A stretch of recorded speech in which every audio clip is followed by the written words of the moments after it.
Welcome to Board Gamers Anonymous, the podcast about board gamers and the insane fun we have at the table together. This is Chris. And this is Anthony. And this is episode 497, Top 100 Games of All Time. Number 40 to number 31. We'd like to thank all our Patreon backers for helping us bring you a brand new episode. Hey friends, of course we're back because we're doing the Top 100 and we're not at number 1 yet, so it's keep happening. We're rolling down the hill with better and better and better games each and every week. Yes, according to us on our ranking, which is definitive and you can't argue with it. Nope. Board Game Geek is going to update their website when we're done. It's about time. You're going to go to Browse Games and it's going to say Browse Games Anthony or Browse Games Chris. Yeah. And that's it. That's the page you're getting. That's what we agreed to with this covenant of 11 years and close to 500 episodes. Mm-hmm. That's what's happening. It's a very monkey paw situation. We wanted to be there. We're there. Little do we know it would take us 11 years, 500 episodes. Right. Yeah. I mean, listen, you'll actually be able to do that. We have a top 100 list on our website that's been up for almost 10 years.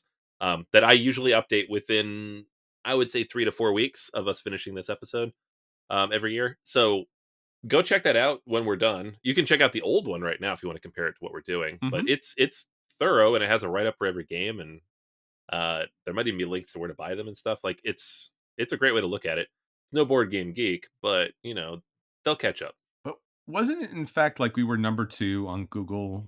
We've been number 1 several times for top 100 board games, which I find crazy because there was a stretch of time there for about 3 years where we beat Board Game Geek. And it's like 90% of our traffic was that top 100 list.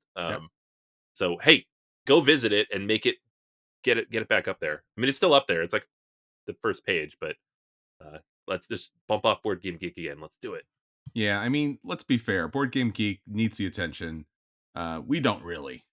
So I feel bad now because who are we to knock them down and, make them number 2 or 12 or whatever it might be. They're doing right with all their ad revenue. They're fine. That's true. Well, I'm happy to report, although we're not there yet, I'm happy to report our own YouTube channel subscriber count. It's up to 922. We've been talking about trying to hit 1,000. Now, we know we're not a YouTube channel, so we're not asking much. We're not expecting much.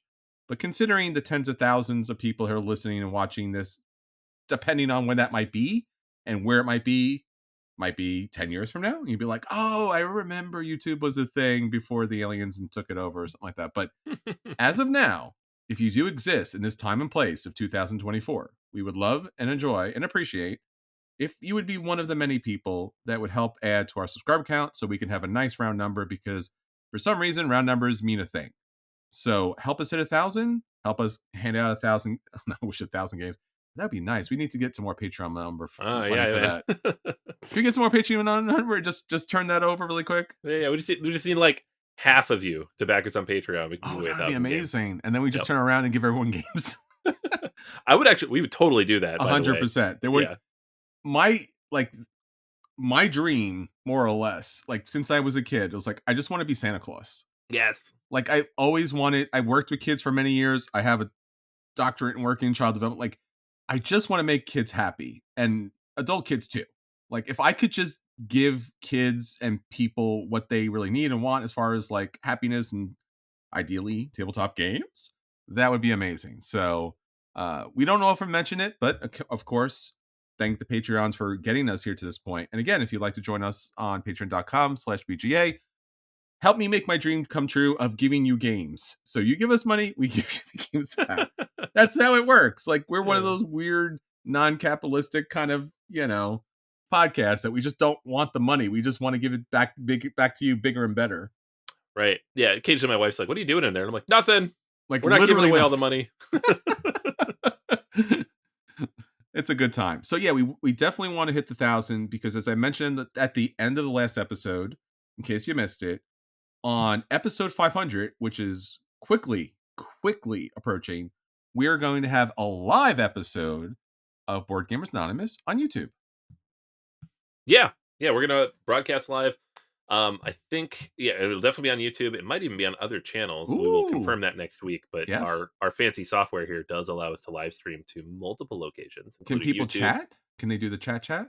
That I'm going to confirm for you in the future once we Oh, run our test, which we're for going the to do this week. future, folks. Yeah, it's coming, but we will definitely be live streaming. So you can join us, you can interact, you can like, subscribe, comment, yell at us, whatever you want to do. As we finalize our top 10 lists. Uh, it'll be fun. Yeah, no, and again, if you happen to be any part introvert, you know how painful this will be for us to actually get out there on the camera. Yeah, it'll be good, man. It'll be good. Look, dude, we have a podcast that's called Board Gamers Anonymous. It's there for a reason. Yeah. You say that and we're scheduled for like multiple panels at PAX. Like 2 months. I didn't say I wasn't going to be wearing a disguise the whole time. Ah, okay, okay, okay. You remember our initial photos for Board Gamers Anonymous where we held the board games in front of our faces? Yeah, I That's know. going to be me the entire panel. Your arms are gonna get tired. That's like an hour. Well, you do what you got to do for the podcast, man. Oh man, yeah, we got a lot of stuff coming up. Actually, we're going to multiple events. We're going to be multiple panels over the next few months. So not so anonymous. No, maybe not. No, maybe not anymore. Maybe after 500, all things are different. Yeah, And that's something we want to talk to all of you about. BGA is going to hit 500. We've already passed, a decade at this point. So what's next for BGA? What would you like to see or not see? Will there be a future for BGA? oh, don't do that to people. Ah, well, it's a thing. Yeah, yeah. Unless we're trying to get some fundraising in there. I don't know. No. Just trying to figure things out. It's a weird and wacky world if you haven't noticed. Look outside your window once in a while, man. Yeah, I don't want to. I don't. I would not recommend it. So be a good I tabletop gamer and keep your head down. Take a look at the cardboard at the table. It's all good, man. Yeah, yeah. Godspeed to everybody I know. south of the Mason Dixon right now with all the storms. Everything Yeah. in the world, in the Middle East especially, but not only there. Just wherever you are individually in your world, in your people, please stay safe. Please, absolutely, positively join us at the table someday. It would make our day. I mean that like sincerely from the bottom of my heart. So, Anthony, you mentioned that we are doing things that are not so anonymous. There's a little convention coming up in your hometown, Philly, back again. Yeah, and it sneaks up on me every year because I'm always like, "Yeah, it's in December," and I'm like, and then I look at the calendar, I'm like, "That's 8 weeks from now." Okay, so it's coming up real fast. Yeah, PAX Unplugged. We are going to be there. Obviously, we'll be there all 3 days. I live here, so I'm going to be there as many hours as I can be there. It's quite convenient that like all these conventions are around you. Like I mean, this one Origins. is. Well, Origins. Remember Origins? It was, yeah, yeah, yeah. And it was purposely on your birthday to kind of celebrate you. I know, I Uh-huh, know. Why uh-huh. did they stop doing that? Because Because I moved. you moved. I think that Yeah, was I what it I was. move away from Pittsburgh, and they're like, "Nah, let's change it to a different weekend now." Now it's for somebody else's birthday. Oh, okay. Well, then I'm happy. I'm glad for them. That's That's right. good. Somebody out there, they're doing it just for you, and we're really appreciative I of think it. it's back on my birthday this next year. Oh, We is might it have to really? go. Like, Oh no, they're trying to get you back. yeah, yeah. They're trying They to get heard me back. about the top 100 list, and they're like, this guy's gonna hit the top of the Googles. Yeah, I love me that convention with my birthday, and people buy me meals and stuff. It's great. But right now, we're not going to Origins now. We're going to PAX. PAX Unplugged, which is December 6th, 7th, and 8th. And we are presenting multiple panels at the convention this year. So on Saturday, December 7th at 2:30 p.m., we're going to be presenting Engagement, the secret to teaching with board games. It's going to be myself, Chris, and Will, friend of the show, has been on multiple times. Um, and we're going to be talking about not just how to use games in a teaching setting, but literally how to teach games better. Mm, Like nuts it's and used bolts. nuts and bolts, right? Like how do we use these teaching skills that we have professionally and collegially to teach games in a more effective way? So that'll be a lot of fun. We've had similar conversations in the past, and it's always been a really great way to engage with the audience. And then Sunday at 4 p.m., we will have a extravaganza panel that Chris will be hosting. Mega panel. Role for Inclusion: Empowering Accessible Tabletop Gaming. And this is with everybody, right? Literally everybody. Everybody who's Yeah. everybody in the nonprofit accessibility sphere. Yes. Yeah. So we're gonna be joined by I wish I had the list in front of me, but we'll have Everybody. people. Just Yeah. everybody. You'll was have to go to trying. PAX Unplugged. It's everybody, and if they're not on the panel, it's just because we could not physically put any more people on the panel, but those people will still be somewhere in the audience of the panel. That's true. I'll be down there heckling. So There you go. yeah, PAX really invests into people to support people to get more people into tabletop gaming, and inclusion and accessibility is a huge thing for PAX Unplugged. So we're really appreciative of having the opportunity to support their mission and our 11-year mission to get more and more and more people around the table. And we all have challenges with getting to the table. So the first presentation that Anthony mentioned about how to be an excellent, amazing, considerate teacher at the table with the skills and the techniques to be able to teach to anyone. And the accessibility panel is wonderful because when people come to your table, whatever they're bringing to the table, this panel will provide all of the expertise from numerous organizations and experts to give you some competency about how to work with those people at the table and the organizations that can support you with those endeavors. Because again, we need to have everybody at the table. We want everyone to play tabletop gaming. It's a challenge for all of us from time to time. We're having a bad day. We're feeling challenged, whether it's mentally challenged, physically challenged, emotionally challenged, or maybe we're just not spiritually there at the moment. These people are great for kind of helping us zoom in. So we're so lucky to be there. I'll be hosting the panel and I'll just be letting the experts talk and I'll be like interjecting some kind of fun stuff. So again, we want to hear from all of you out there. yeah, it's gonna be a lot of fun. I'm really excited for it. So we've heard from a lot of people who will be at PAX, and if we haven't heard from you yet, just let us know that you'll be there. Like we're trying to meet up with everybody, and if you can make it to the panels, amazing. We'll definitely see you Yes. there. And we're up there both days, Saturday and Sunday. Yeah. It's a big thing. PAX is pretty selective of who they take. It's going to be an extra fantastic PAX. They're expanding. And if you have not been to PAX Unplugged before, you should absolutely positively, if it's within your means, please do attend. Yeah. Even if it's for a day, it's a lot of fun. They're sharp as all get out as far as conventions are concerned. And it's a good time. And Philly's a great city. I love Philly. Oh yeah, no, it's fantastic. Yeah, it's such a nice centrally located place. And now that I've lived here for like 3.5 years, I know where everything is finally. The first couple years, people are like, "Where's this and where's this?" I'm like, "I don't know. I'm never down here." But now I'm down there all the time, so I know where things are. Yeah. So, It's good because again, sometimes the conventions close down or you get there early or you stay late or you can't find food or you can't find hotels or stuff like that. Philly's really great. It has a lot of yep. resources and things around. And the public transportation's great. You're not going to run into a situation where you have to walk 20 minutes in like, you know, 300 degree weather Yeah. to someone's lawn to find your car there and then be able to drive another 20 minutes to the Yeah. hotel. Well, that's Indiana in August, which is also just like, why? Why are we doing that? Like, if you're gonna insist on having it in August, can we move it to like Nova Scotia? Like, I'm sincerely waiting for my board games to like explode into flames it's so hot. as I'm walking across the walking across the Indiana plains to get back to the hotel. Never had a comfortable Gen Con. It's always unpleasant. Yeah, good plays, but yes, Yeah. it's a Stay challenge. inside. Stay inside. Stay inside, kids. Save a life. Play the game. Stay inside the air conditioning. That's what you really need to do. That's great. Yep. All right. So a lot of good stuff coming. Again, appreciate the feedback. Appreciate the online reviews. Appreciate you coming, joining us on Patreon. Appreciate all the social media stuff, of course. And hit us up. We'd love to hear from you. It makes a big difference. All right, Anthony. So we're going to get to our top 100 games, number 40 to number 31. Hopefully, everyone's enjoying this different presentation. That I think we've done so many different versions of this at this point. Right. So we've gone full circle back to, I guess, what's generally the main one. I know one of our friends out there, Scott, is really enjoying this format. And again, if you are, let us know, hit us up. Again, we could do this again. This is fun. Yeah. So, Anthony, the new thing, the weird thing, the in thing. Do you have a vibe for this list? What is this list? What is this 10 for you? Yeah, the vibe this week is weird. I don't know. I I think the vibe for me this week is games that replaced or built on other games. Ooh. So, there's some sequels in here, There are some spiritual sequels in here. There are some second editions in here. Um, at least half, maybe more.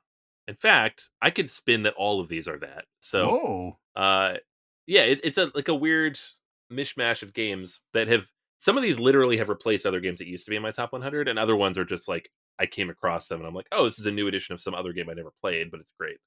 But yeah, it's a lot of that. That's great. My list, and I looked at it, and sometimes it's hard to get a vibe as far as like if I had to recommend a top 10, this would certainly be one, right? Mm, This would certainly be a solid one. I think we've talked about a lot of great games. This collection of games alone. And yeah. for me, this the vibe here is 100%. These are again, this is not the top 10. This is 40 to 31, but it feels like these are in some ways the definitive versions of that particular mechanic.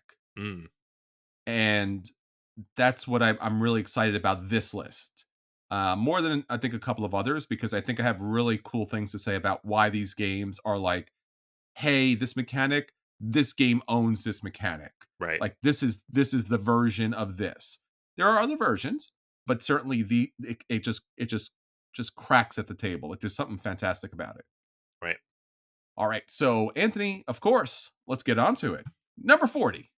All right. Number 40 for me was your number 74. I Oh, mentioned I would talk about it more later, and I'm doing that now. Through the Ages, a new story of civilization. not an old So, story, no, the new one. which is S- ironic because it really is about ancient stuff. I know, yeah. It's a brand new story about stuff that happened thousands of years It's ago. a new old story of Yeah, that's civilization. pretty much what the title is. Yeah. A long time ago in a galaxy far, far away. Yeah.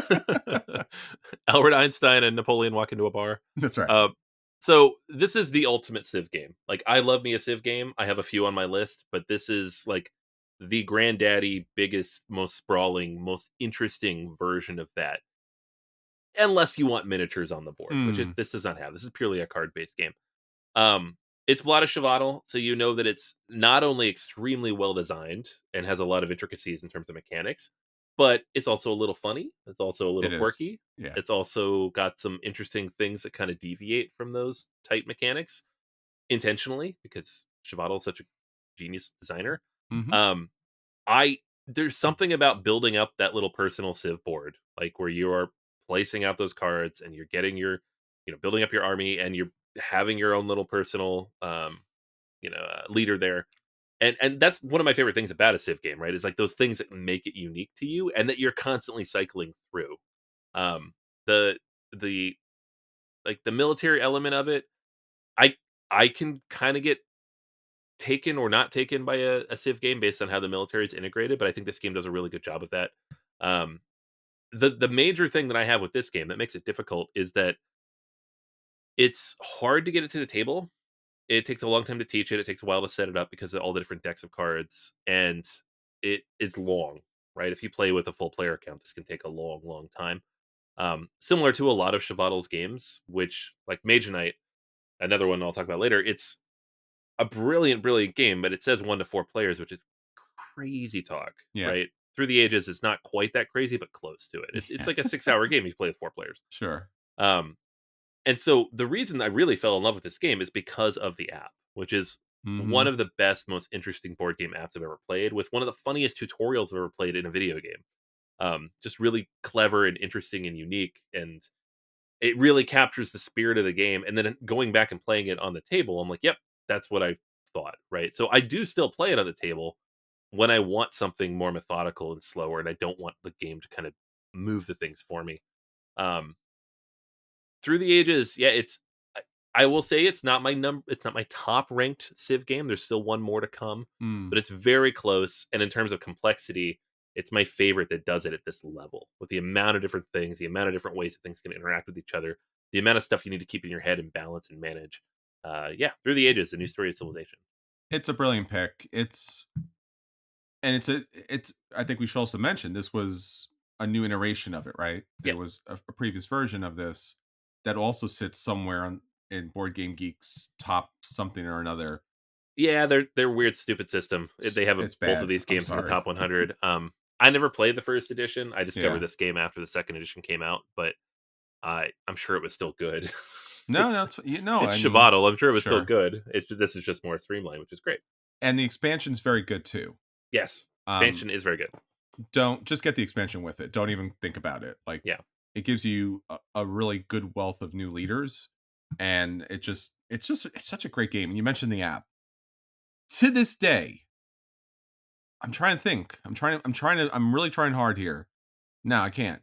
To this day, the best board game app out there, yeah, totally. right? Like there's other apps out there, there's newer apps, and again, technology makes things better, especially when it comes to apps, but like still the best app out there. Yeah, like Direwolf does some good apps. They You know, do. Dune Imperium is very good. Root is very Fantastic. good. But this one is it's not just good. It's not just good implementation. It's funny and quirky in the way that you feel playing the board game, Mhm. but different because it's a video game. Like it's so good. And certainly it's a heavier lift. Yeah. All right. My number 40 is my favorite Mind Clash game. This is Tricarion, the collector's edition from 2019. There's a lot of, typically I kind of mentioned like there is an earlier version of this, but the collector's edition gives you uh some additional expansions that come in the main box that are essential for gameplay. So we could have a long conversation about what versions of what things and how publishers could really help people.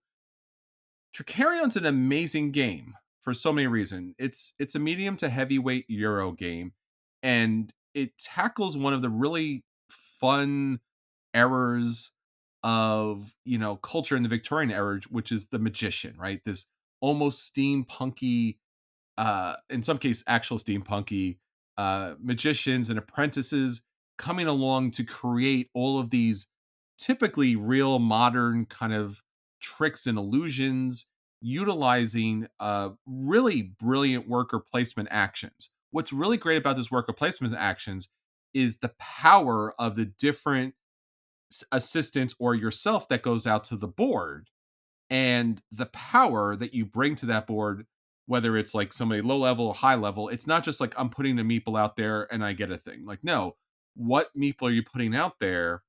And do they have the ability to actually utilize that space or empower that space? Can you power them up to use that space? In addition to that, the Academy expansion is essential to this game. I played the regular version. I love the regular version, but it's a shadow with the Academy expansion. Because basically what you're doing is you're creating tricks and then you're building the tricks together and then you're going on stage and you're performing the tricks to the audience. So there's a whole performance aspect as well. And depending on which days you perform the tricks, there's different benefits or losses as far as that's concerned. But throughout, those tricks become old and dated.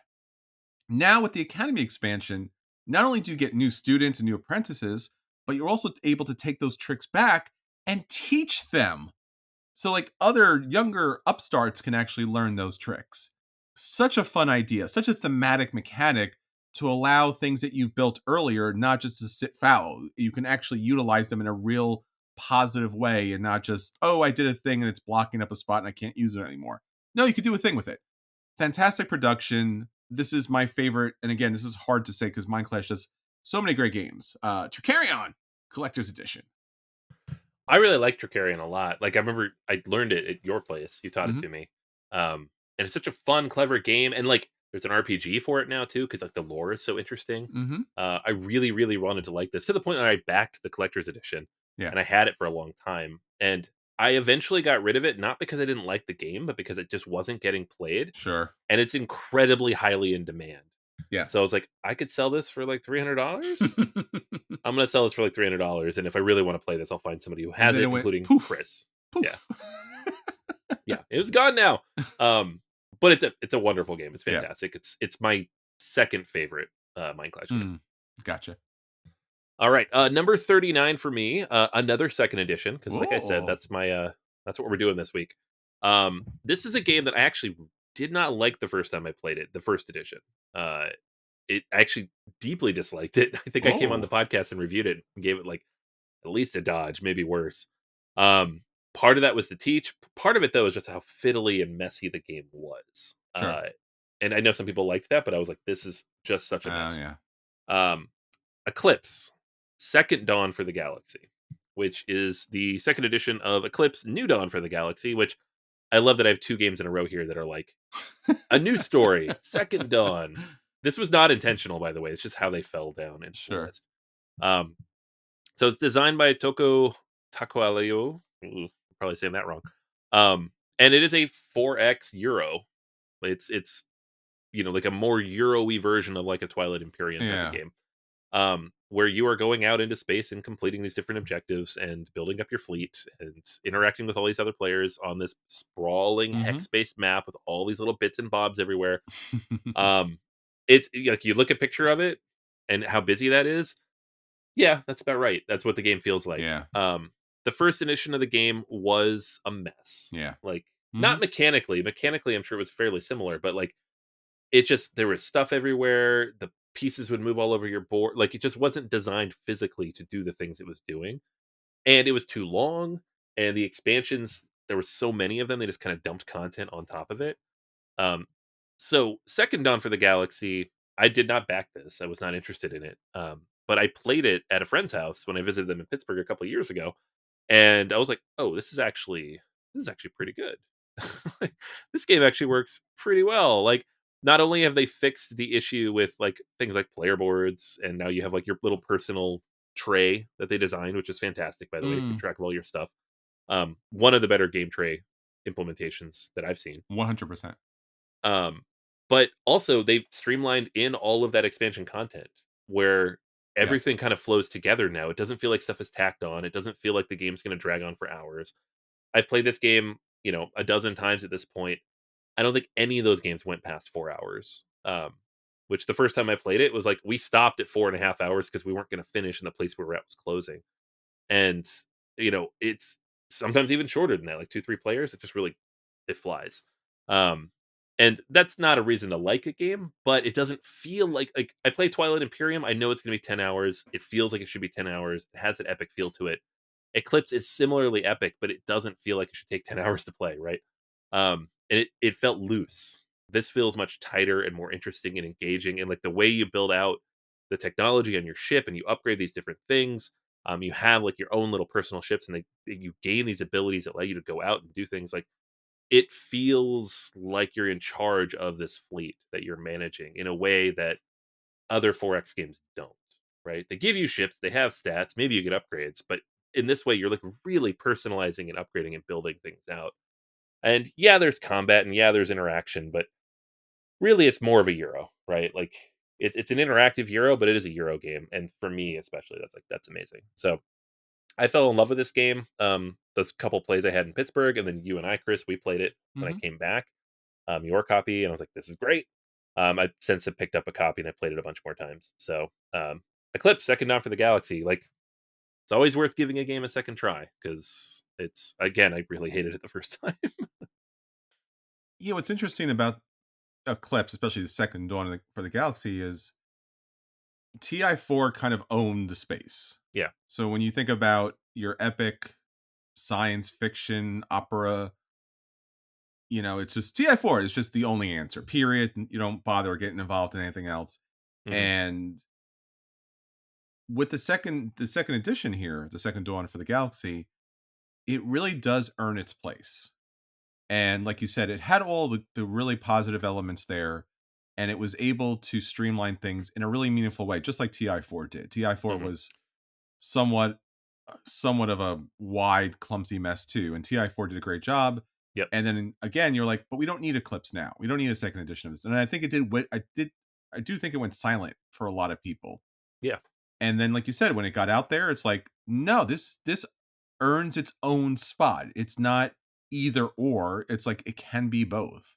Yeah. Yeah. I have both. I'm happy to own both. I think they have spots. Yeah. And I will always play either one. Like if Hmm. someone said like which one do you want to play, I'm like, I don't care. They're both good. Yeah. It's really how much time do we have? Yes. Like, I would always prefer Twilight Imperium if we have the time for it, but you never have the time for it. Mm. So if someone's like, "Oh, we have 4 hours," I'm like, "All right, we'll play Eclipse." Well, we'll do the other thing, which is again is a little more Euro-y. You mentioned the trays, which is fantastic. They did a really good So job good, so good. managing what could have been a nightmare. and then pulling all those special abilities onto your board. Ah, beautiful. Just so much fun. It really is it's really a good time. And then obviously the more players you play, the more interactions you have, but again, there could be different things that take place whereas TI4 has some of its own challenges as far as like, running away leader kind of thing. Yeah, TI4 has a lot of issues in that regard. It's Mhm. really hard to teach. Everybody needs to be prepared. You Yes. need the time. If someone falls behind early, they can get cranky and you're stuck with them for 8 hours. Yes, that has happened. Um, we've retired this game. We're not gonna talk about it on this list, Yes, we but have. it is amazing, I will say, and it does fall like what you said, it's basically like these 2 games are in the same bucket, Yeah, and for me personally, it just comes down to how much time do we have? sure.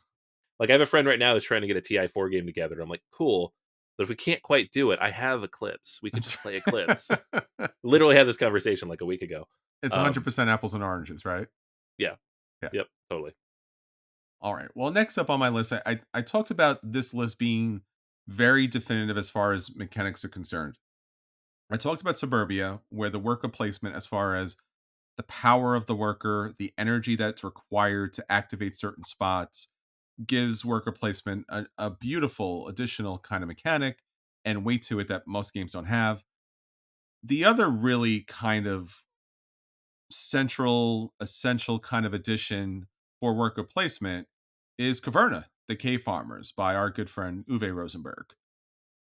Caverna does Agricola in a much more meaningful way when it comes to the worker placement aspect. Where Agricola, it's very much about, dear God, will I starve this winter? And I have to get that one spot before someone else takes it. Like that kind of misery farming, like do or die kind of thing, has its own place. But Caverna gives you a wide berth, a number of different rooms to build, a number of different, like ways to kind of build up your land, have animals out there living their best life, carving through the mountain, doing that kind of thing, exploring out to other lands to bring back resources and goods. Like it gives you so many different opportunities to just build and produce a beautiful game. You can win this game with just two workers. Like typically when you play any worker placement game, the rule is get more workers. Like it doesn't matter what worker placement game you play, with the exception of Caverna. Every other worker placement game, you must get more workers. That has to be the way you play it. I don't care if it's a brand new game or an old game. Get more workers. More workers or more actions. Caverna kind of understands that, so they make two workers actually play so well that you can win. Now, obviously, if other people do other things, a little more challenging, of course, but two workers can win. But you don't have to go that route. You can go a full fledged family out there with a lot of family members doing a lot of different actions. And all of the actions in this game are going to allow you to get resources and score points and build your own engine. It's not a rail like a lot of other games out there where you have to pull, cover all the negative victory points, or you have to build, enough of every little thing in order to score points. Cavern allows you to really play in the sandbox in a meaningful way with your workers to do what you want, how you want to do it. And it's just a fun game. Everything's out there, everything's accessible. Caverna the Cave Farmers back in 2013.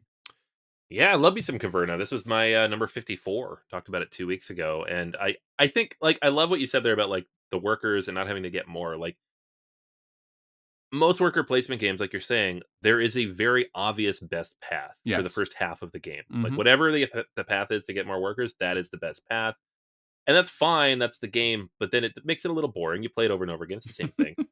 This one, it does feel sandbox. You can kinda go whatever way you want, and I've won this game doing pretty much everything. Sure. Like, I've grown vegetables, I've raised animals, I've filled my mine with donkeys, Yeah. I have a big pile of rubies, like, I've won all these different ways, Yeah. and that's cool. That makes a really good game. So, totally love this one. Yeah, it's a complete opposite of another great game, which is Russian Railroads, but Yeah, that's it's true. not on rails. It lets you do your own thing, which is Yes, yes, appreciated. yes. I do love the rails as well, though. I That do is a love the fun rails too. I'm yeah. a rail guy. Well, I'm on board. we're gonna talk about that at some point. Maybe, possibly. You never know.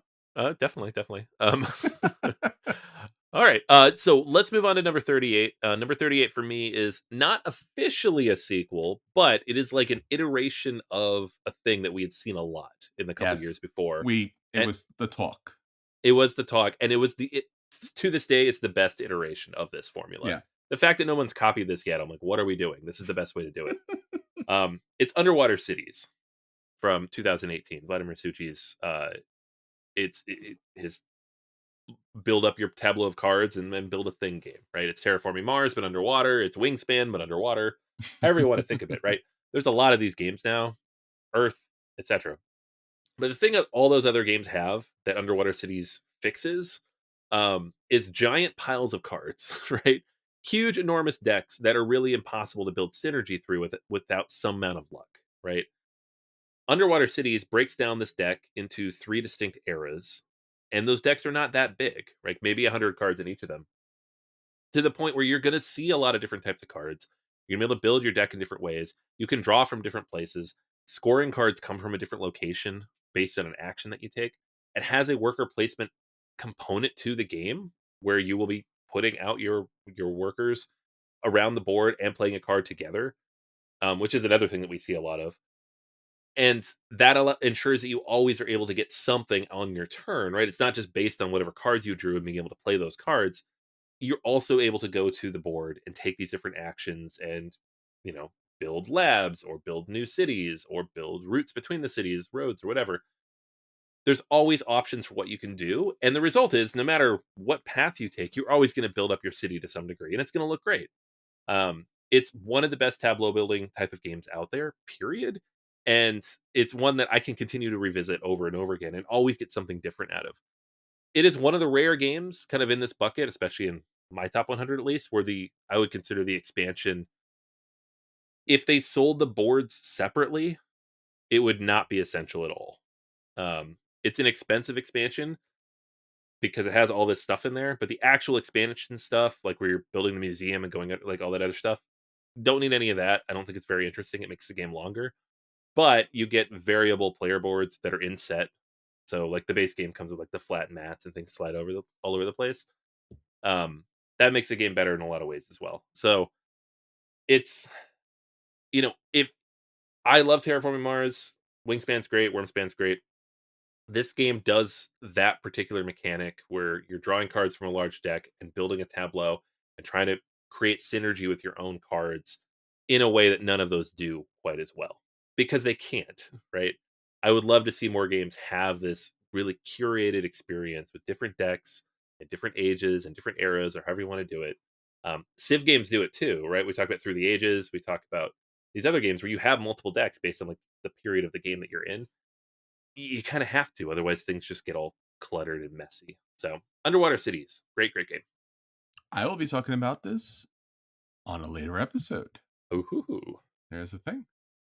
All right, Anthony. Well, you talked about what Underwater Cities was able to do because they wisely broke up developments by error, right? That it made sense that certain things scaffold on top of each other throughout. hmm So, uh, when we're talking about great games and getting things to the table, one of the great games that does this so very well is one of my favorite games of all time, Seven Wonders Second Edition. Uh, Obviously, it's civilization building, and that civilization building brings something new and innovative to the table. I've loved and talked endless numbers of hours about the first edition. I've talked about how I own all the stuff for the first edition, more or less, even down to the fancy coins and the really super heavy wood insert. And I honestly never thought that I would be the person that would buy the second edition of Seven Wonders. I felt like I had everything I needed. I love the expansions with it.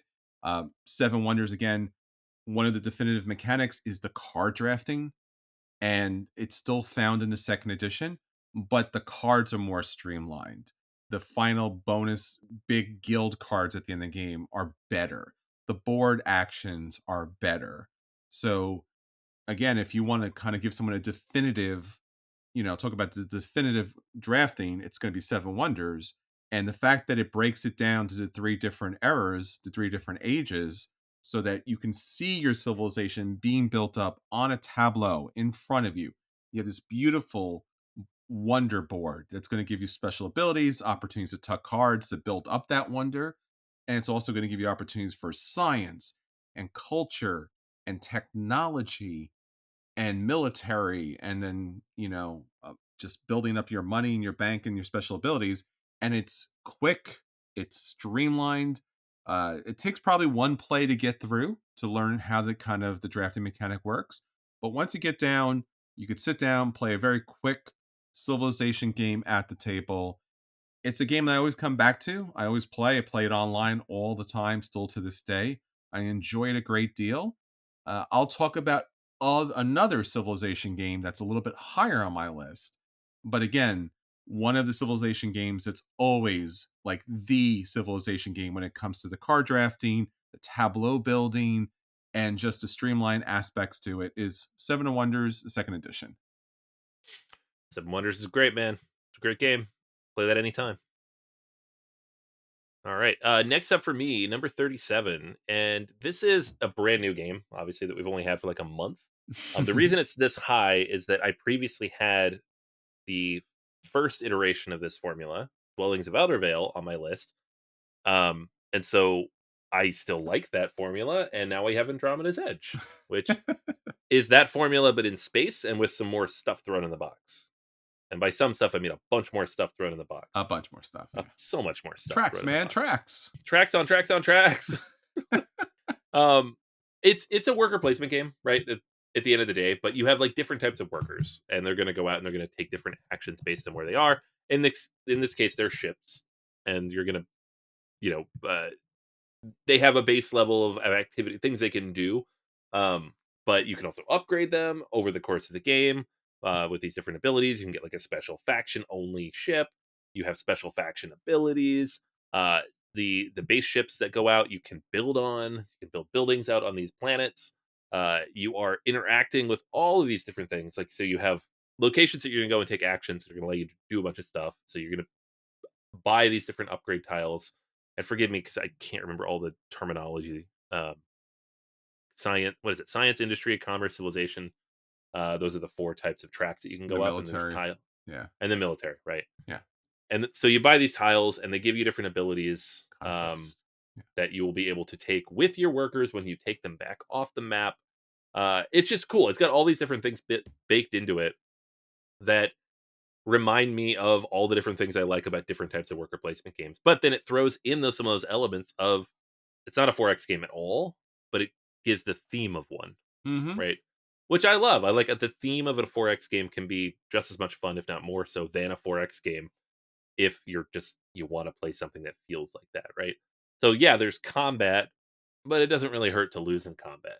Mm. There's these enemy ships that kind of follow you around the map that you have to deal with, and you get benefits if you defeat them. But if you lose, it's not the end of the world, right? You do lose an action down the line, but you also sometimes get benefits, and depending on your faction, it might be fine. Uh, it's a great game that does so many interesting things. And I love Dwellings of Eldervale, and the reason, like, I had taken it off my list this year, initially because I just was never able to find a copy. Have not played it since it initially came Sure. out. This one finally came in, got a chance to play it. Chris was generous enough to come down and teach it to me. um, and it became like instantly. I was like, oh no, I still love this. This is still fantastic. And Mhm. if anything, I like it more with this kind of sci-fi chic thrown on top of it. And like you said, it has the tracks in there. So similar to what Gaia Project did on top of Terra Mystica, you're going up these different tracks based on actions you take in different places. There's an event deck that can be good or bad or somewhere in between, depending on what version of the game you want to play. There's a lot of different modules and different things you can throw in there, but the base game by itself, it's clever, it's tight, it honestly, the amount of time it takes to set up and organize everything makes it seem messier than it is. Like, and I don't know how you fix that, but when you get down and sit down to play the game, it's actually pretty straightforward. So, Andromeda's Edge is great, and I'm glad that I like it as much still as I like Dwellings because it was expensive and it's a big box. It's a big stupid box. Well, Andromeda's Edge is higher on my list, so I'll talk about Ooh, later. all right. My number 37 is, I'm sure, one of Anthony's favorite games and one of Anthony's favorite places. It's Seattle, but in fact, rebuilding Seattle. This was a game that immediately captured my attention when we first got a chance to demo it, um, way back in 2023, give or take. And I was just like, "Oh no, this is good. This is so good." And it has a lot of elements to that I just generally would, kind of just like blow off a little bit. So you have your polyominoes, and Yeah. your polyominoes play a very interesting role in your rebuilding of Seattle. So after the Great Fire of 1889, where most of the iconic downtown Seattle's burned down, you, as a city planner, love that idea, are tasked with rebuilding it. And you start off with a simple little neighborhood with a couple of landmarks on it. So you have some parks, you have some waters, you have some trees and things like that. And then you also have some starting business areas. So the idea that this city has been crippled by this fire, but there's still some businesses and government facilities that are going to rebuild this out. So on this tableau, you're just growing and growing and growing, and you see Seattle rebuilding like right in front of your eyes. So you have an opportunity to utilize your cash, to utilize your special ability board that has an opportunity to take a vote that gives you a special ability and allows you to use special tiles that kind of get given to you at the beginning. It's like these landmarks. But what's really key here is the selection of, are you bringing in food and services? Are you bringing entertainment? Are you bringing commerce in? And then how do you build up this neighborhood once again to be a grand city? And as you add neighborhood boards, as you add buildings, you're kind of managing the different shapes of structures. They are covering some of the natural beauty of Seattle, which again, you're losing some points, but you're also benefiting by keeping some of those beautiful natural resources up and available for everybody. And then as you're putting the cards into play, you're giving yourself an opportunity to continue to score. You could build certain paths to victory. Like maybe Seattle's going to be a university town, or maybe Seattle's going to be all about their airports, right? Like rethinking, reimagining Seattle under your tutelage and utilizing these polyominoes in such a smart, fun, brilliant way, right down to the landmarks. It's such a great experience. Rebuilding Seattle 2023. Love it. Yeah, it's great, man. I talked about this last week. It was my number 42. I love that we ended up more or less in the same spot with this one. Hmm. It's I was attracted to it because of the name, and it turned out the game itself was fantastic. And they're actually re-implementing this with new cities, which is very cool as well. That's very cool. I was actually at a game night today, and someone randomly said, because I taught the game, they were like, I really want to play Rebuilding Seattle again. And I'm just like, that's so cool. Yeah. I It will bring that back teaches out. it teaches so fast, and It it's a does. short game, which is great. Which is surprising because you see what you're able to develop, and you're like, I built a wonderful, amazing tableau. And Yeah. you're like, that was not hard to do at all. Makes No. perfect sense. I love these games that are like sub 90 minutes, but have a lot of interesting decisions. Hmm. Very much so. Um, so speaking of that, my Oh, number 36 is, say it together now, Blood Blood Rage. Rage. Blood Rage. Uh, this is a reimplementation of a formula that Eric Lang, the designer, has been iterating on for, at this point now, like 15 years. Um, Now it's officially a reimplementation of Midgard, which is a game from 2007, but also Chaos of the Old World has some elements too that he drew from. So just again following that theme this week for my games. It is a worker, not a worker placement game. It's a dudes on a map game. Hmm. And I historically didn't really like this type of game because they often tended to be more area control focused. You put dudes on the map, you fight each other, you lose your dudes on the map, you lose your ability to do stuff, right? So, which can be fun if done right, but often can be not fun. And Eric Lang has really mastered the ability of making a game like this where it doesn't matter if you lose because you're still able to do something interesting. So it's it is a dudes on the map game, but it's also a drafting game where you are building up your hands of cards and the tableau that you have in front of you based on potential different synergies from the gods that you pull and the different abilities that you can get. So maybe you get the Loki strategy, which yeah, it's broken, but it's cool. It's still fun to do, where Yeah. you can just kill all your guys off and make points that way. Um, Maybe you have a more of a glory focused strategy where you go in and you're trying to destroy as much as you can and you just really power things up. Maybe you want more monsters on the map. Like, you're building up your own synergies in your own deck and then determining how you're going to go. And the game is telling you from the start, things are going to die, right? Wherever you go on this map, and it's going to get smaller every round. Like, you get those 3 rounds, and the map keeps shrinking as things get blown up from Ragnarok coming in. And it's just such a fun experience. Like, sometimes in this type of game, I'll hide in a corner and be like, maybe I can turtle over here. Maybe no one will mess with me. It'll be fine. I can do my own little thing. But this is not Scythe. You can't just ignore people. You got to go out there. You got to fight, and it pulls you in, and you feel that, and it's not stressful somehow. Now, is it broken? Yeah, it is a broken game in a lot of ways, but in a fun way.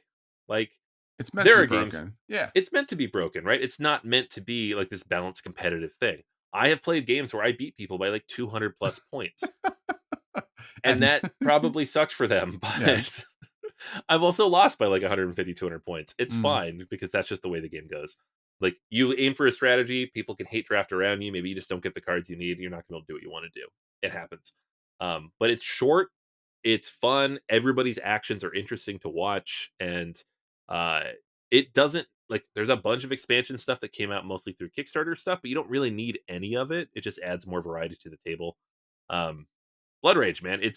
There's been a few of these now. Like, I famously am, like, not a huge fan of Rising Sun. Ankh is fine, but Blood Rage is still, like, prominent place on my shelf. Love Blood Rage. Well, I will rage on a later episode. Man, you got my whole list next week. All right. A game that I loved and enjoyed way back when is my number 36. This is Rococo from 2013. Although the new updated deluxe edition Rococo from 2020 is also excellent. Both by Matthias Kramer, Stefan Malz, Lewis Malz.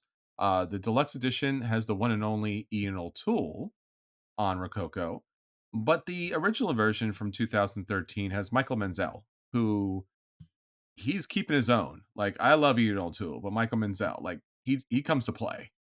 Uh, Rococo.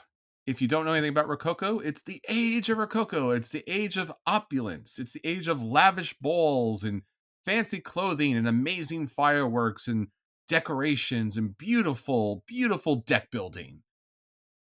I this is one of those games that, from a thematic point of view, pass.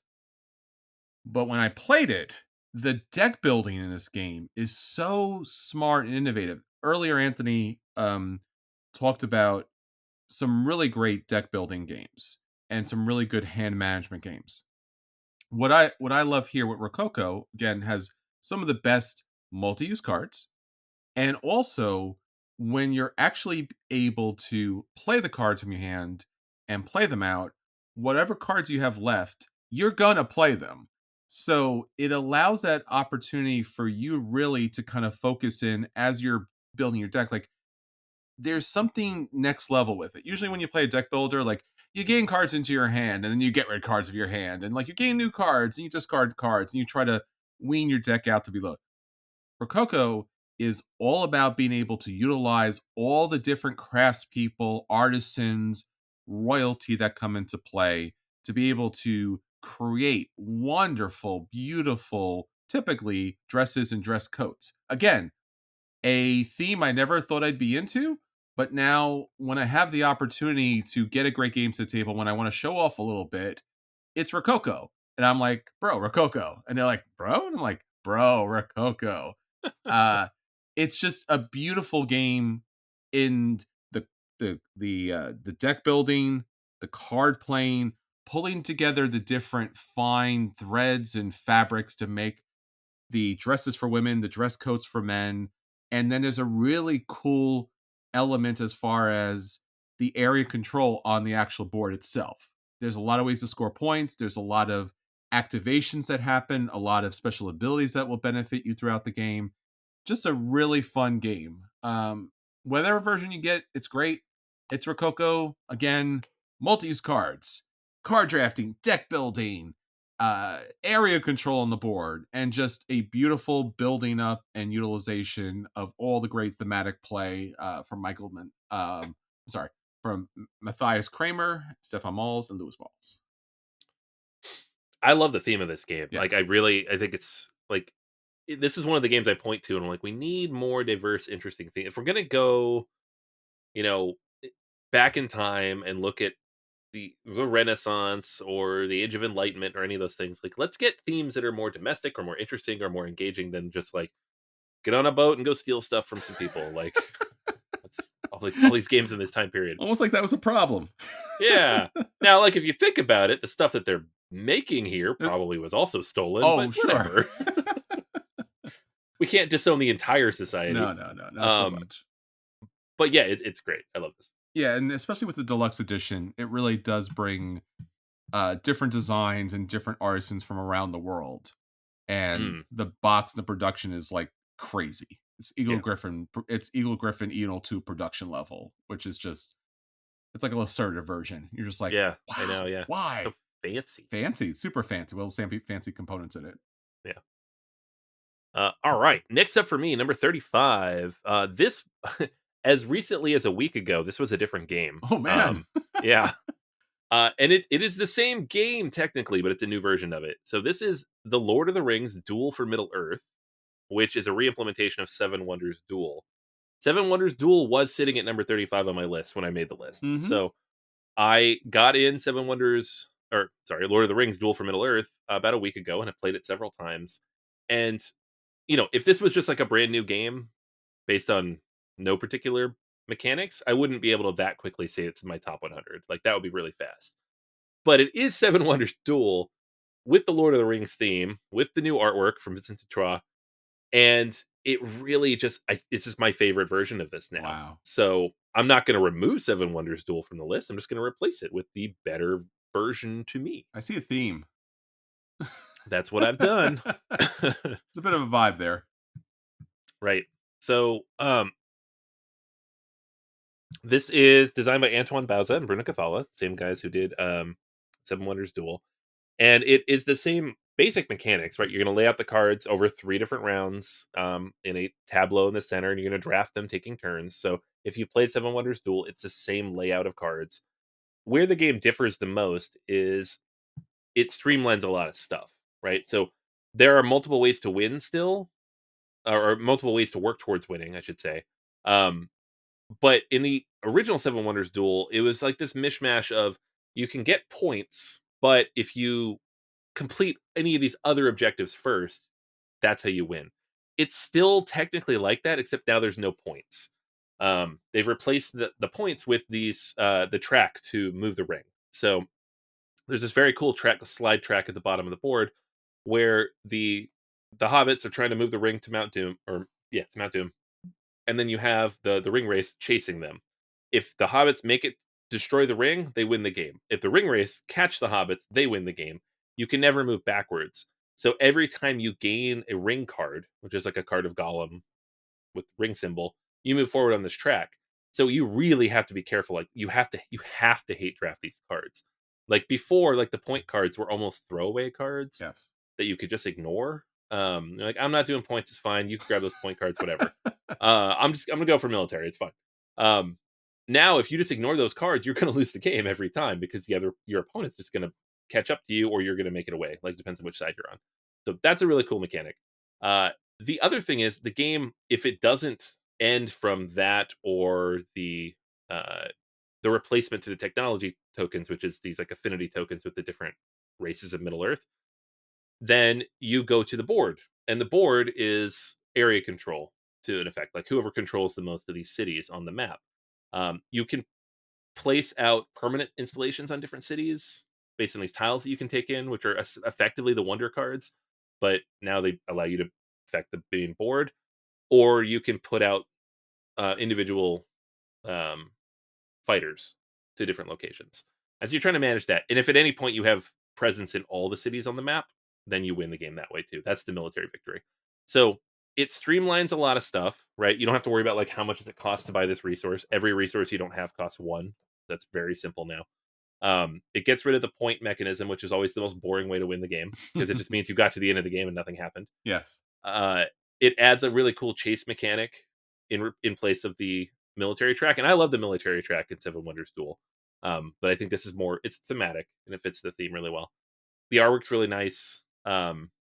Yeah, it has all the feel that I loved from Seven Wonders Duel, but thematic to Lord of the Rings and with some streamlining of other mechanics. So it's still my favorite two-player game, and now or small box two-player game, I should say. And now it's got a new cool theme on it, so I'm loving this. Excellent. I have not played this. I'm really jealous that you got to play this. Yeah, well, next time we see each other, we'll play because it's Yeah.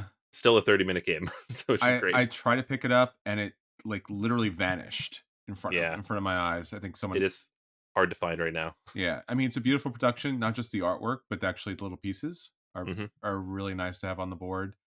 And I'm really excited about getting this to the table because I do like Lord of the Rings and I do like streamlining, and I do like that your list is very streamlined. It's a very streamlined list. Yeah, yeah, yes. Get rid of the chaff. Just the best version of every game. It's true. All right. This is a streamlined version, but as you mentioned previously, I think this is relatively a very much a refined version. This is Kemet, Blood and Sand from 2021. This is, in a lot of ways, somewhat of the definitive troops on the map kind of action, where troops on the map, as you were talking about Blood Rage before, Anthony, like you can't turtle. You can't stay in your corner. Like there are troops in the map because they're there to fight. And they're there to Right. fight in the most crazy, somewhat realistic ancient Egypt, and then of course gods and monsters that are kind of thrown in there too. I really have enjoyed and loved Kemet, the original version, with its multiple expansions that came out. But then again, it became like unwieldy. It was just too much. It was trying to do too many different things, and it just was not working at some point. And the production wasn't up to snuff. Kemet Blood and Sand that came out in 2021, the Kickstarter that came out, just it streamlines all of the expansions into the actual base game and allows you to utilize some really interesting smart mechanics at the table, because basically what you're doing is you have your own particular action board and you're able to choose actions from that board that allow you to do a number of different things on the map. So all of your movements, your attacking, your prayers, things like that come into play.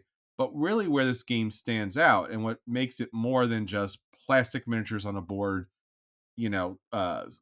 taking swipes at each other, is those actual tiles. Those tiles are the game. And with Kemet Blood and Sand, they expand to another color that you can actually bring to the table. And by being able to select these different tiles to add to your own tableau and utilizing their special abilities, whether they may be attack or defense or prayers or special abilities or monsters or victory points that you get into the game, allows the game to really open up in an almost endless numbers of strategies. Recently, they had another crowdfunding campaign, which adds even more to the game, including the giant gods that come into play. So it plays a lot more like Ankh. In that way, gives you an Ankh kind of opportunity to play with the gods actually into play. But really, what this game comes down to is building a strategy for victory points and military success throughout the game through those tiles. Those tiles are next level. Building up those pyramids to access more and more tiles. What a brilliant idea. What a fun idea. Kemet, Blood and Sand. Oh yes, I totally agree, and we'll be talking about this in a future week. Oh, I love it. Love it, love it. All right, next up for me is number 34, another second edition. Oh, I'm man. doing it. It's happening. I love how at first you're like, "What's your theme?" And I'm like, "Oh, I don't know." And I'm like, Second look at the list. edition. What's your Look at the theme? list for 2 seconds. I'm like, "That's oh, they're all the same. They're They're all right." the same thing. This is PAX Premier Second Edition. Came out in 2019 and is the reimplementation of, you guessed it, PAX Premier. But this version is released by Cole Worley from Whirligig Games. So we got the rights back and kind of did a lot of work on it to refine it and update it and self-publish. Whereas before it had come out from Sierra Madre Games. So in PAX Premier, you're doing a lot of things. I'm not going to go into all the details of the game because it'll take too long. But it is an area control type of game, right? You are trying to gain control of different locations and areas on this map, this very simplified, abstract map of Afghanistan. And to do that, you're building a tableau of cards in front of you representing different potential individuals as well as factions of the time from the great game, the late 19th century scramble for Afghanistan. So there are the British, there's the Russians, and there are the Afghani people, right? And so you can be aligned with any of these individuals and you can change your alignment throughout the game. And that's going to determine not only what you're able to do, but how you can score as the game progresses. The scoring in the game is very limited. I've had games where I scored as few as 1 or 2 points, and I've had games where I won with like six. The scoreboard goes up to 23, but I've never seen anybody go over 20. So it's a very tight, very limited, narrow scope that you're playing through. The game is incredibly smart in terms of like it has all the historical elements in there, all the text is there. You can look up who all these people are, and the gameplay reflects the times and the difficulties and challenges of that era and the relationships between these two external um, superpower forces coming in and meddling in the politics of Afghanistan, which obviously continued for almost 150 years after that. And it's just so interesting. And like even if you don't care about any of the history or any of that other stuff, which you should because it's fascinating and has affected the world for decades. But even if you don't, the gameplay itself is just so tight and it's so engaging, right? Like there are certain things that can only be activated at certain points based on which of the suits is currently in play. There are certain actions that you can take based on which cards have been put out and which how many stars are available on the suit that is available. Like how many cards can I have in my tableau right now? Like, well, how many stars do you have in this particular suit right now? So you don't get to manage everything. You can assassinate each other's cards. That's cool. Also mean, but funny.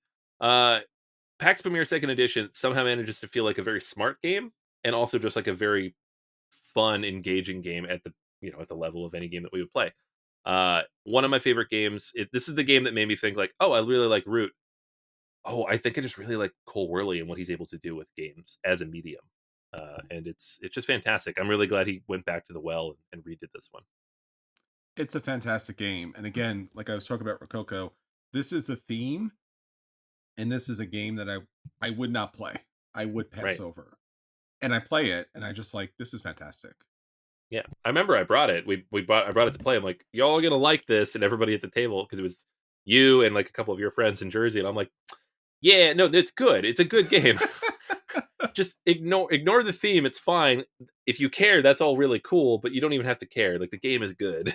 I mean, to be So fair, when you put this game on the table, it's like you're putting like a, I don't know, table mat, like a little, it's like a little rug. it's a Yeah, little tiny, it's not even a thick, it's just like it's like a paper towel. yeah, You're just and like like this and here, take a couple of I don't know, pieces of chewing gum of yeah, your like color. they look like chalk sticks, They and do. they represent units, roads, and walls, depending on how Sure. you orient them on the board. Like it looks ridiculous, and yet at the same time very elegant. Like I talked about like Osprey games and their productions and how like modern and like sophisticated they look. Mhm. This looks like one of those. Like it looks like something you could put on a bookshelf and look smart because of. Thankfully, it's also just really fun too. So yes, the product I'm not making fun of the production. The production is brilliant. And it's one of those things where it's like it's just so smart that it looks hmm dumb. hmm And then you play it and you're like, "Oh, okay, I get all of this now." Right. And why did I not think of this? Cuz it's one of those things where once you play it. And again, when you look at it and you're like, "This is going to be fun?" Question mark? And it's fun. Why? How? How's this? Oh, I don't know. And I really enjoyed it. I really enjoyed this game. And I think the first time out I won that game, which You again did. makes no Yeah, you sense. did. Yeah. It makes no sense. It's just like, and it's relatively heavy game, but it does not feel heavy. No. And I love the idea, like you mentioned, like I love the idea of exploring different themes Yeah. and just being educated in a really fun way. Hmm. And if I had more of these games as a kid growing up, I would just dive into history and world affairs like right off the start. Just brilliant. Dude, if this game was 30 minutes shorter, I would make all my students play it all the time. It's But it's it's so good. it's surprising. It's a surprising on every level. Hmm. All right. Well, a game that I wanted to talk about was Dwelling of Eldervale. Uh, was going to be my number 34. But one of the things I did specifically with my top 100 list is I had to really honestly come and sit down and be like, look, two things. Can people actually get this game to play? Like, am I recommending something? Is this game honored in our top 100 if no one's getting this? Like, and some in some cases on my top 100 list there are games that are either very difficult to nearly impossible to get, but again they have risen to the level of they deserve to be on this list despite their scarcity. Andromeda's Edge comes out and you and I just back it, right? We had Yeah. seen it, we wanted to play it at one of the conventions, could not get any table space to play it, but was super excited because of Dwellings of Eldervale. I still have an incredible amount of love for Dwellings of Eldervale. I still, if given the opportunity, will pick up that game, including the monster bases that make the little monster sounds. Like, I get it. It's dumb. It's stupid. I love it. It's fun. I want the little monster bases that make the sound. It would make me legitimately happy. And I do really enjoy that game a great deal. Andromeda's Edge, again, it's like Gaia Project. It's the new version where they like, hey, remember those tracks that did nothing but just counted up a particular color? Well, now the tracks do so many things. In fact, with Andromeda's Edge, the tracks do all of the things. Like you teach the game, you're just basically teaching the tracks that are out there. One of the interesting, innovative, essential ways that Andromeda's Edge kind of like reiterates and just becomes so smart about worker placement is the ships that give you that thematic feel of exploring the universe, exploring Andromeda's Edge and all of the mystery and the danger that comes off of that, allows those different ships to act as, in some cases, a glorified worker placement game. Yeah. Now, I'm not saying this in a bad way. I'm saying it's a glorified worker placement game in the best way possible because you're exploring space and visiting these different sectors out there. And then as you go out there with your transports, like you would, those transports allow you to build developments, allow you to build space stations out there in the universe. And then your ships all have different abilities. And one of the most fun parts of the game that I think almost everyone overlooks is you get this unique set of random ships that have different abilities alongside with your own special ship that you could put into play and giving your workers something special and unique that only they can do on the board. So there's a lot of management of like, I'm sending my ships out to explore. My transports are getting out there, getting resources. Now it's time to kind of move them on to developments. And then the tracks are doing a whole bunch of cool, crazy stuff throughout. uh, the raiders and the different ships that come over from the edge are fun and different and interesting and dynamic and scary in some cases, but still every once in a while defeatable, which is a really great, nice balance. I love the different races that are playable in this game. It adds a lot to the game. There's a lot in this box here. Andromeda's Edge, even if Elders available was available out there, uh, Andromeda's Edge is probably the better pick. So my number 34 is Andromeda's Edge, I agree. As I said about 45 minutes ago. but So, mine is higher it is higher. Yeah. No, just by a little bit. yeah. No, you're right. You're right. I'm right by 1 or 2 points. Yeah, exactly. That's it. Well, I'm going to talk about something that you also picked that mine is higher. So there you go. So Chatfield. yes, I did it. So you had this game at 64. For me it's number 33, Star Wars: The Deck Building. Uh huh. Uh huh. Just Yeah, remember who introduced you to that game. I do. It was I appreciate I. it. Thank you. This guy. Yeah, Yeah, you buddy. did it. I did a thing.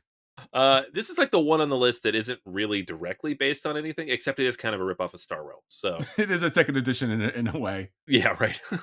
In the sense that you can't copyright game mechanisms. Oh, poor Star Um, Realms. You did so much good for our industry. Let me I tell know you. you should have gotten that Star Wars license, guys, um, or Star Trek or anything. You're getting it eventually. Yeah. So Star Wars, the deck building game, you talked about it at length a couple weeks ago, so I'm not going to go into the mechanics here. But it is basically it's Star Realms with Star Wars. Yeah. You are building, facing off against each other, Rebel versus Empire, or with the current new version that just came out, you can play as the Separatists versus the Republic. Um, and you are building up your deck. And the thing that I love the most about this game, because everything else is more or less the same, you have a row of cards that you can buy from, then you fight each other, you're trying to destroy the opponent's bases. But the thing I really like about this is that you can interact with that center row, right? So you can capture or destroy or bounty hunt or whatever the words are, depending on what faction you are, the cards out of that center row. If you can't do something else, you're like, okay, I can just make sure you don't get this card. And that's a really cool way to be able to interact with each other. Because in Star Realms, some of the challenge sometimes you look at the center row and you're like, that card's really good for you. I can't get it. That's bad, right? You're gonna get it next round, and it's gonna suck for me. Um, so if you're like, I don't want you to have Luke Skywalker. All right, well, I'm gonna take Luke Skywalker out of the, you're not gonna have that option. Um, it plays really quickly. I love how you get to choose from the different bases and have that kind of flexibility of like, this one's really powerful, but it has less hit points. So it's a little more dangerous for me to play it, but I get really cool ability when I play it out. I just wish they would like it's great that there's a second set for this. Mm-hmm. I would have loved an actual just expansion for this. There's room in the box and there's room in the deck. And again, Star Realms has like 50 expansions, so we know you can do it. Give us an expansion. Even better, give us a campaign mode. That'd be great. So, but on its own, even Star Wars a deck building game, it gets played a whole bunch in my house. Fantastic. It's a great game. It really is. And the opportunity to destroy other cards or capture other cards that are Yep. in that particular market row, so smart, so Yep. brilliant, so much fun. And it really just increases, just allows you to have more things to do. Yep. When that market row in Star Realms or any other game just kind of like, and I can't do anything, Right. or it's just going to make my deck worse. And Yeah. you feel so defeated at that point. And there's such good games out there, the different Star Realm games, or any game that has a market. I'm talking to you, Dune Imperium. When you have, I can't do a Stop thing. making it bigger. Stop. Just so you can actually attack and get rid of or recruit some of those mercenaries out there. So brilliant, brilliant idea. Fairly inexpensive game for the cost too. Yep. So that's always appreciated. Very much appreciated. Thank you so much for not, not killing us on an IP game. Yeah. Yeah. Yeah. All right, Anthony. My number 33 is a game that you know and love. This is The Voyages of Marco Polo from 2015.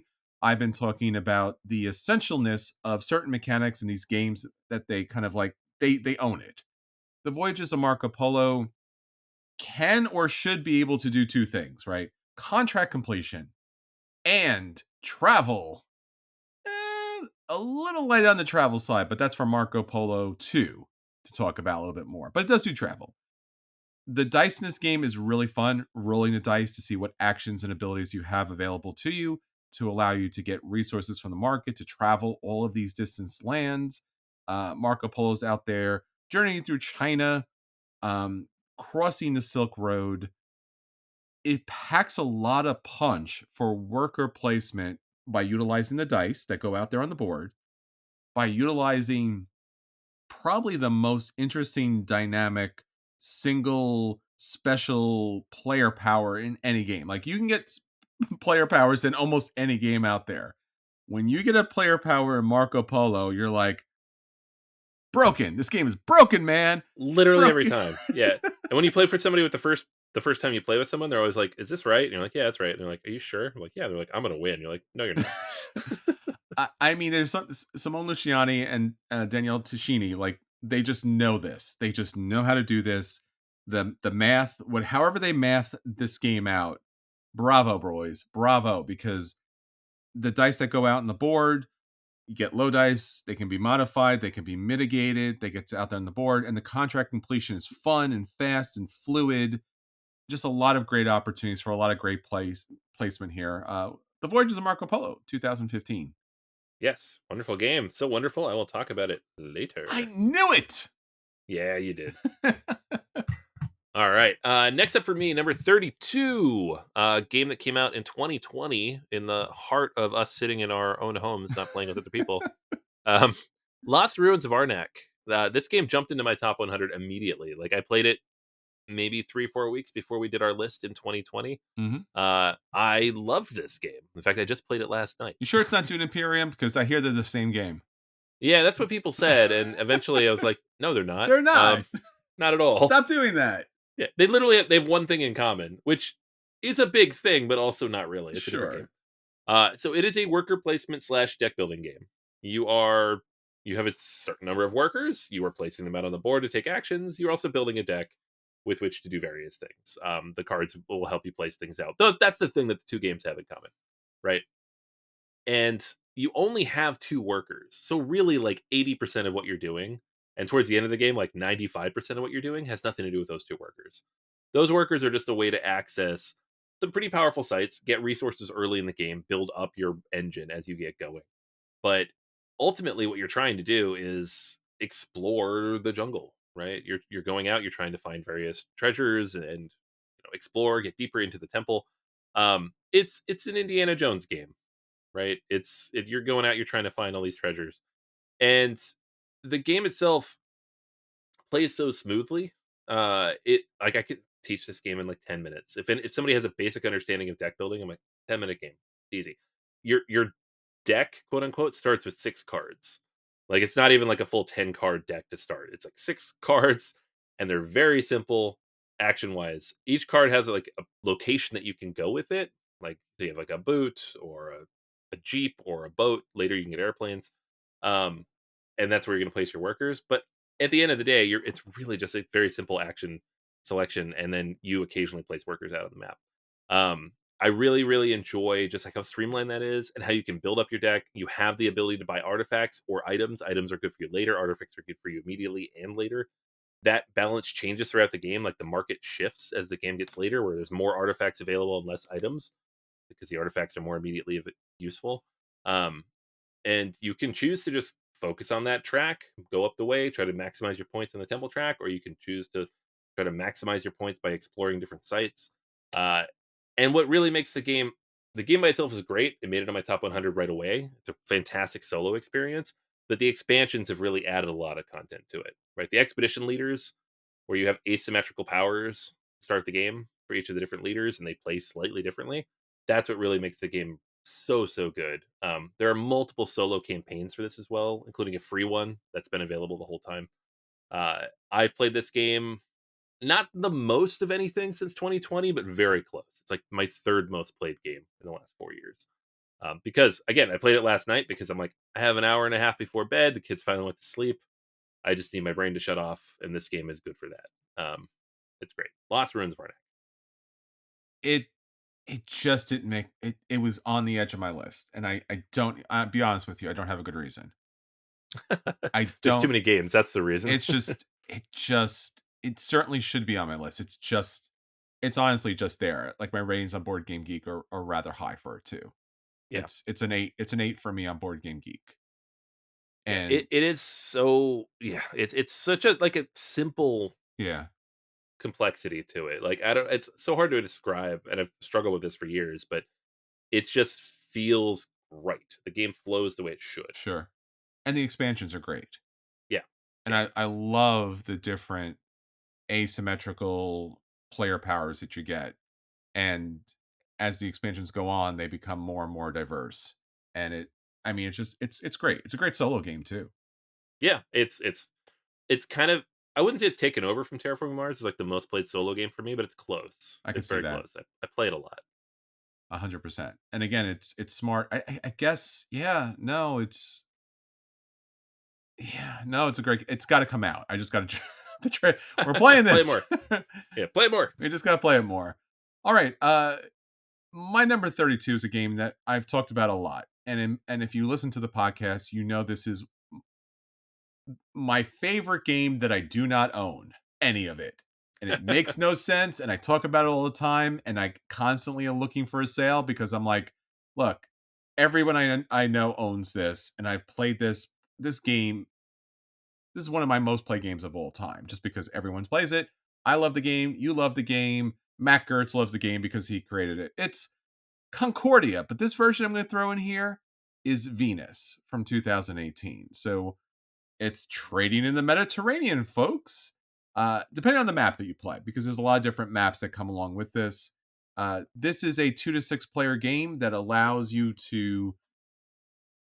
I don't know what I can say more that you haven't already said as far as this is concerned, but it is a wonderful um, uh, trading of resources to allow you to build ports and spots to trade throughout the board. And really, the definitive nature of the mechanics here is the cards that you play, because each of the cards allows you to take an action. So you play the card out there, you take an action, but that's not all. That specific card that you play out to the board allows you to be able to score based upon, again, what card that card happens to be. So as you're building your deck out throughout the game, you're also building out what scoring opportunities you want to focus on. So as you purchase cards from the market as the game goes on, you are building more and more into that strategy, not only for taking certain actions, but also for building what kind of victory conditions you're looking at. The game is tight throughout, but it's fun throughout. And again, Matt Gertz is just known for just a treasure trove of just amazing games out there. The opportunity to be able to play teams of two, it's so hard to find in any tabletop games out there. But coordinating particular actions, trade routes, building certain sections, building certain resources and not resources out there, just brilliant. It allows for so many different strategies to come into play, especially when you've played Concordia out so much as it is. The special expansions that come into play are great. It's just a fantastic game, top to bottom. If you don't own it, please purchase it so I don't have to and I can come play at your house.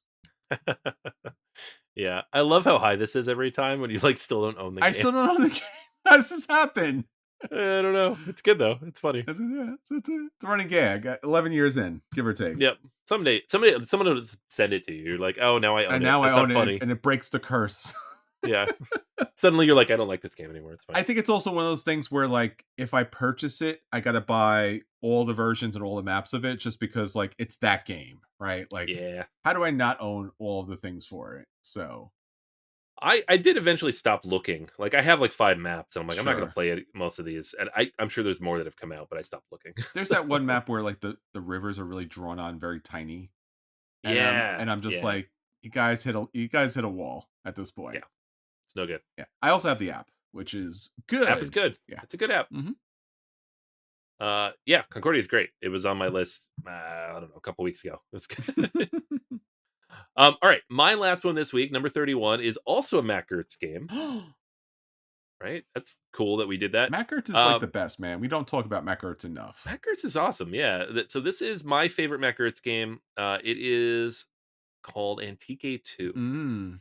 So this is a game in which you are spreading out over the Mediterranean, surprise, shock and awe, and trying to establish your dominance in various areas. So there are multiple different types of resources on the map, and you are trying to place your tokens there so that you can produce those resources when certain things happen. Um, the first person to get to a certain number of victory points, depending on the number of players, so it can be as few as 7 that you're trying to reach, depending on if you're playing between. It plays from 3 to 6, and that's one of the reasons I love this game so much. Is that it's a rondel, so there are a limited number of actions available to you any round based on where you are in the rondel, and your action is incredibly simple, right? You're producing in a location, you're building in a location, or you're moving. Or occasionally, when you have the resources to do so, you're purchasing an upgrade of some kind. Um, and so your turn should only take like 10 seconds. Now, there's always those people who can break that, but it really shouldn't take you that long. And it's very rare that someone else's action will directly impact what you're doing, even though you do interact with each other on the map. So with 6 people, the game flies. right? It's like a lot of six-player games, you're sitting there, you're taking a nap, you're checking your phone, go to the bathroom, go for a walk. In this one, you might have 2 or 3 minutes between your turns, which is fantastic. So, and this big sprawling map, and the more people on it, the better. So you're going to start in one area of the map, and you're going to spread from there accordingly, and you're trying to take out these different temples, and then ultimately each other, and spread to these different locations and build up your resources. And it's like you look at the map, and it looks like a silly little bit of nothing, but the combination of the rondel and the streamlined nature in which you can take these actions and the very tight window for victory. Like again, you don't need that many victory points to win this game. Um, it's so good. It's my favorite six-player game. It's my favorite Matt Gertz game. I keep it on hand anytime I'm going to a game night where I know we're going to have like 6 to 10 people. We might get stuck at that 6 point. I'm like, okay, I'm bringing NTK2, and definitely 2 or 3 people are going to roll their eyes at me at this old game I brought out. But at the end of the day, people generally like it. Like it takes an hour and a half, so it's great. And TK2, my number 31. It's another great game that I'm glad you put on the list because I don't think it gets any attention. No, no, it's one of those games that just, and I feel like this is almost all Mecker's games, Mhm. other than Concordia. Mhm. They're all very good. Like you've talked about Imperial Uh, before too. oh, Fantastic game. yeah. Just slides under the radar. People don't think about it. And this one is another one of those, especially because they called it in TK2, which is a terrible name. It You're does like, fit your instead of, list though. it does. I know. It's good. I never played the first one. By all accounts, it's the same game, but this one's a little more streamlined, which what he does.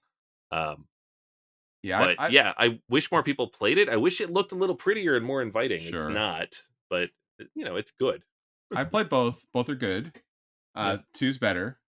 Ian O'Toole needs to hang out with Matt Gertz and just do some things. Yeah, it's just it looks like a map that somebody put a bunch of stamps on. It It's is. not it's not pretty, but it's good. It's good. It's Rio Grande, so production is whatever, but it's a good game. All right, my final game here for number 31 from way back in 2012 is Suburbia. Woo. Expand your meager little tiny neighborhood into a sprawling suburb to attract the most citizens possible while dealing with your economy, which is constantly up and down, left and right. Uh, Anthony, I don't know. Like, I don't know what else to say about Suburbia. I feel like we've talked. I mean, this is certainly one of those games where it might be in consideration for the Hall of Fame for next year. Yeah, I probably. mean, we've done I think it was episode 55. I'm just throwing out a random number out there where it was like Suburbia, like all the things Suburbia. I've loved Yeah. Suburbia since day one. I love the city building. Again, talking about definitive games as far as mechanics are concerned.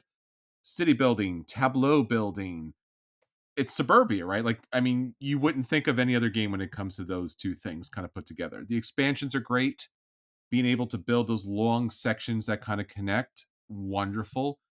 Uh, it just a lot of paths to victory, a lot of interaction with other players and what they're building throughout. Just a lot of smart details that you have to keep, in mind as you're building. You want your economy to build, you want your population to build, but you don't want population to build too quickly early on because then your economy can't stand it. And obviously, as you're building, industrial parts of your particular suburbia, you have to be concerned because that might interact poorly with your residential sections. Like, again, this seems like a lot of nuance and just like bureaucratic nightmares.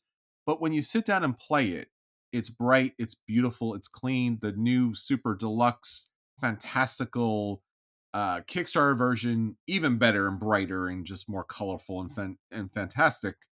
But any version will do. Any version of Suburbia is great, especially with the expansions and just a wonderful, great game from Ted Alspach. Suburbia. Yeah. Yeah, I talked about this last week, my number 47, and I Hmm. agree with everything you said. It has been on one of our lists every single time we've done this list, so I think you're right. It's probably up for Hall of Fame status next year. But there's a reason it's always up there. It is fantastic. It's the best city builder game I by don't. far. I don't. I'm trying to, like we talked about rebuilding Seattle. Yeah. Again, just Suburbia, man. It's Yeah, just it just feels like a city builder. Like it has that feel, and nothing else has really captured that it's true. sense. All right, everyone. Well, there you go. Our top 40 to number 31. Hopefully, you've been enjoying our top 100. Hopefully, you'll join us for our next episode, which, of course, no surprise here, number 30 to number 21. So until next time, this is Chris. And this is Anthony. And we'll save you all a seat at the table. Take care, everyone.